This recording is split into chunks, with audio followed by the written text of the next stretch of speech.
Organisasi lembaga pendidikan. Yang pertama, kita harus tahu dulu apa sih itu organisasi. Organisasi adalah suatu kesatuan sosial dari sekelompok manusia yang saling berinteraksi menurut pola tertentu. Setiap anggota organisasi memiliki fungsi dan tugas masing-masing. Sebagai suatu kesatuan, organisasi memiliki tujuan tertentu serta batas-batas yang jelas, sehingga dapat dipisahkan secara tegas dari lingkungannya. Yang kedua, peserta didik. Dalam pendidikan, peserta didik atau siswa adalah anggota masyarakat yang berusaha mengembangkan potensi diri melalui proses pembelajaran. Menurut Undang-Undang Sisdiknas, peserta didik menempuh jalur, jenjang, dan jenis pendidikan tertentu. Nah, selanjutnya ada jalur pendidikan.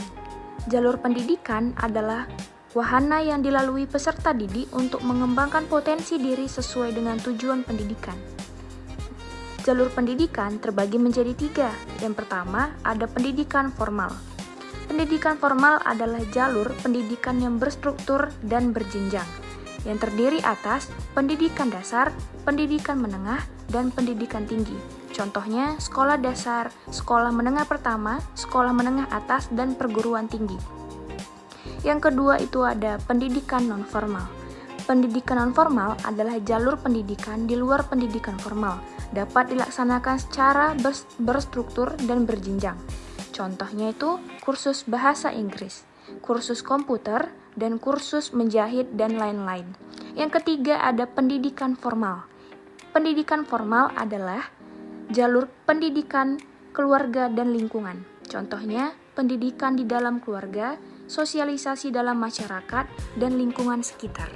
Selanjutnya, kita akan membahas tentang jenjang pendidikan.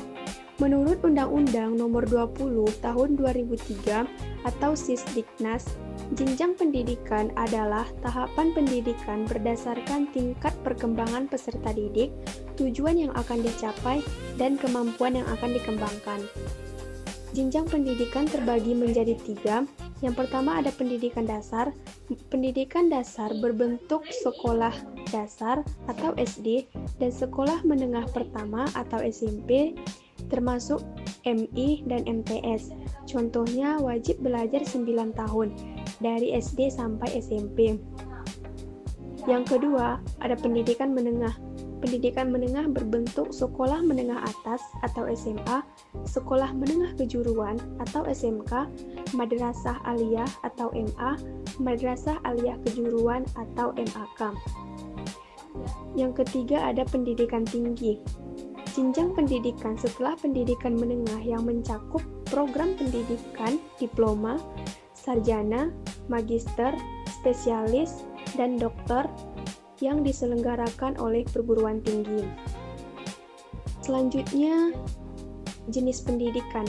Jenis pendidikan adalah kelompok yang didasarkan pada kekhususan tujuan pendidikan suatu satuan pendidikan, mencakup pendidikan umum, pendidikan kejuruan, akademik, profesi, vokasi, keagamaan, dan khusus.